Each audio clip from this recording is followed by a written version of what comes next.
Good morning, everybody. My name is Bill Christy, and I am from the Arkansas Department of Health, and today we'll be speaking to you, the concerned citizens of Phillips County, on mercury exposure. We've had a number of questions sent to the department as of late, and I would like to assuage any fears and talk to you about what exactly mercury exposure can entail, how does it affect your health, and how the Arkansas Department of Health and the EPA are protecting you as citizens from excessive mercury exposure. Included in today's discussion is, what is mercury and where does it come from? How do humans come into contact with mercury? What has caused increased concerns of mercury in Phillips County to the point where citizens have had to reach out to the Arkansas Department of Health? And lastly, how does the Arkansas Department of Health plan to address the hazard of mercury exposure for the people of Arkansas? What exactly is mercury, might you ask? Well, if you remember back to your middle school and high school chemistry classes, to that periodic table, mercury is element number 80 and is found naturally on Earth. It has three forms: methylmercury, elemental mercury, and inorganic mercury. We will discuss these three forms in greater detail on the following slides. We'll first start off with methylmercury. Now, I know that chemical formula might seem imposing, but what we need to know about methylmercury is that it is the most common in the environment and is combined with carbon and stored in organisms, including fish and their predators such as birds. What this means is that this is the type of mercury that you will most likely come into contact with, whether you're aware of it or not, as it is in the soil and your food.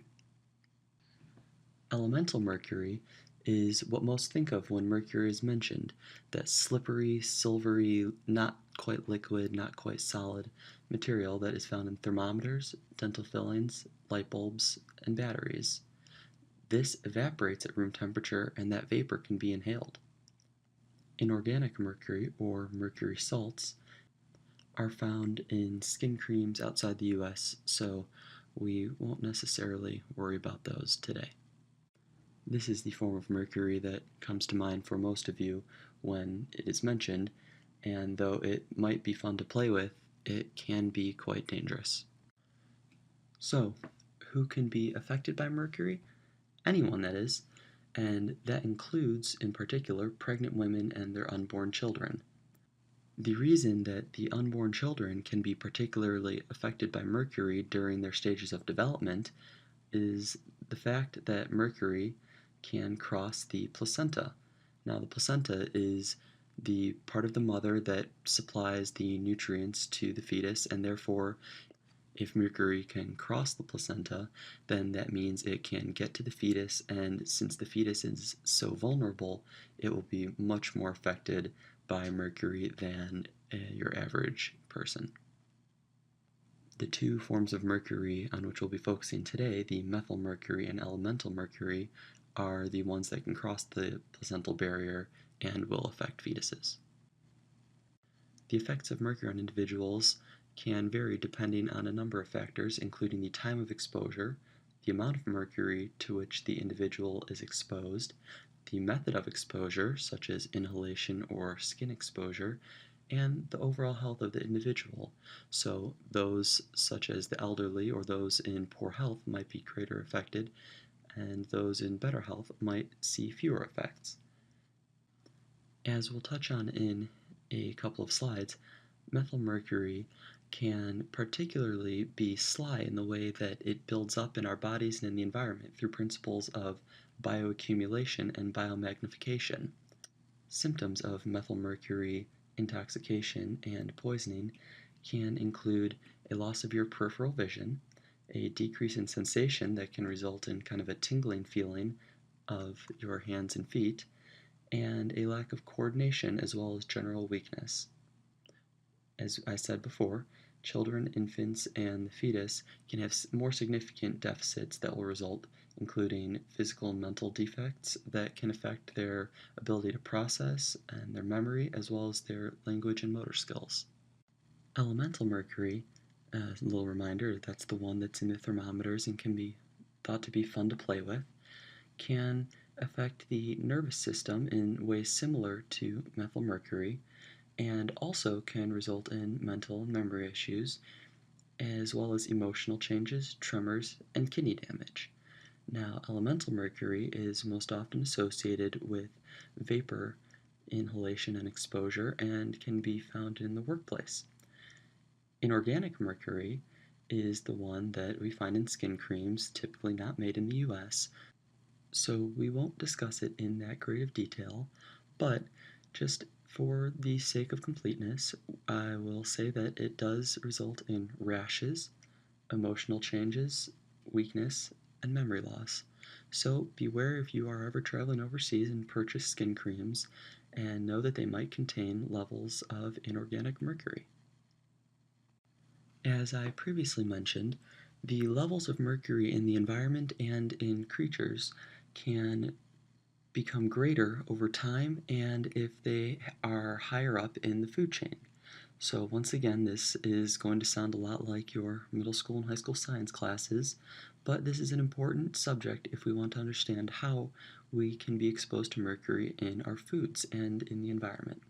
So bioaccumulation is the accumulation or the building up of a toxic chemical, in this case mercury, in the tissue of a particular organism. So that means that over time, animals will have more and more mercury in them the longer they live. Now, biomagnification, that is the increased concentration of a chemical the higher an animal is on the food chain. So, as a result of that high end predator eating a lot of smaller animals that have mercury in them, the mercury within that larger creature will be larger. What this means in terms of conservation in nature is that over time the pollutant levels will continually rise because mercury doesn't simply disappear.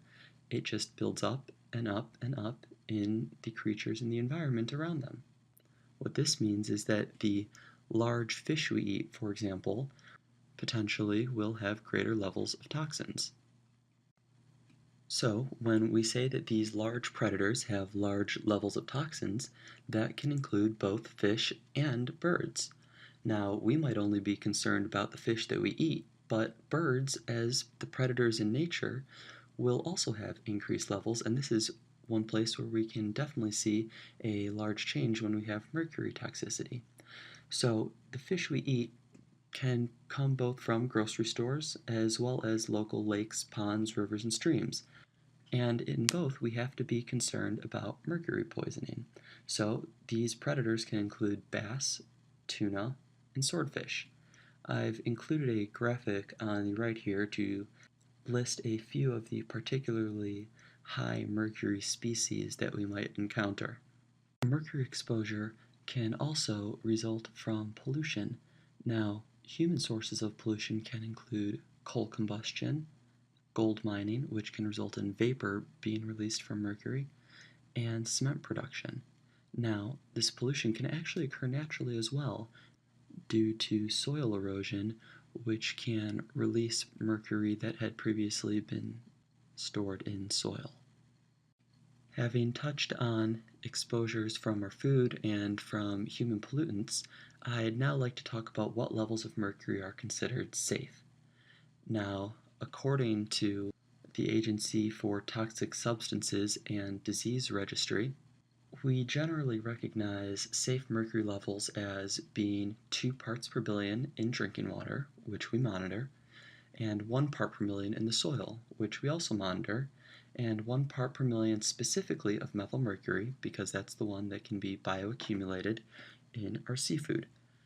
Now, in the workplace, OSHA has limits on both organic mercury in the air as well as mercury vapor exposure limits over both shifts and work weeks. When considering the mercury exposure and levels in the soil, I do have on hand specific data in terms of Phillips County and Arkansas-wide mercury levels. Phillips County, as we have circled on the bottom right of the picture, has a mercury level on average of 0.047 parts per million, which is well below the 1 part per million limit as indicated by the EPA. This level does not necessarily indicate any sort of pollution, but if elevated, it can, though these seem to be baseline levels that are naturally found in the Earth.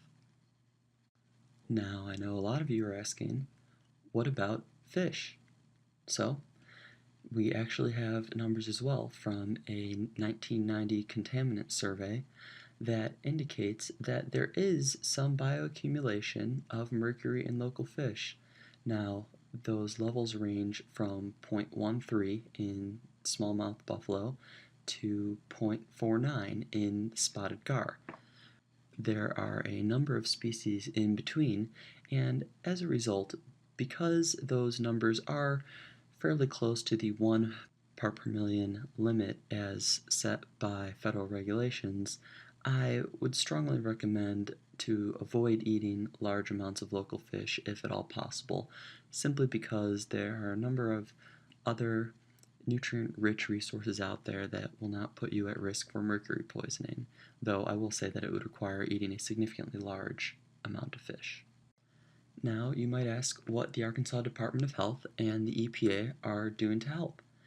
Well, I'd like to tell you that we are regularly measuring mercury levels not only in the fish, but in people as well, and measuring the mercury levels in the air through many of our guidelines and regulations as set for the industries. There are also a number of laws and regulations in place. The 2011 Mercury and Air Toxic Standards regulation is meant to reduce the emissions of toxic air pollution from both our coal power plants as well as oil power plants. So this means that these factories and power plants have had to reduce their emissions, and as a result, that has decreased the amount of mercury, nitrogen oxide, and soot that they release into the air. This has a significant effect in terms of promotional health benefits that include reducing asthma and lung disease, as well as mercury toxicity and exposure. The EPA has also taken steps to reduce the amount of waste that contains mercury from being incinerated, which would then release mercury into the environment. Now, this waste can actually include dental fillings as well as many medical devices in which mercury is used. Under the Clean Water Act and Safe Drinking Water Acts, the states must maintain certain quality levels and limited parts per million and parts per billion in the waterways, including the rivers and streams.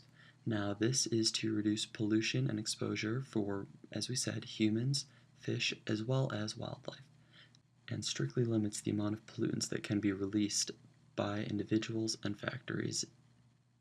As a matter of fact, no person may release any of these pollutants into the water without a permit. Thank you everybody for listening to today's presentation on Mercury in Phillips County.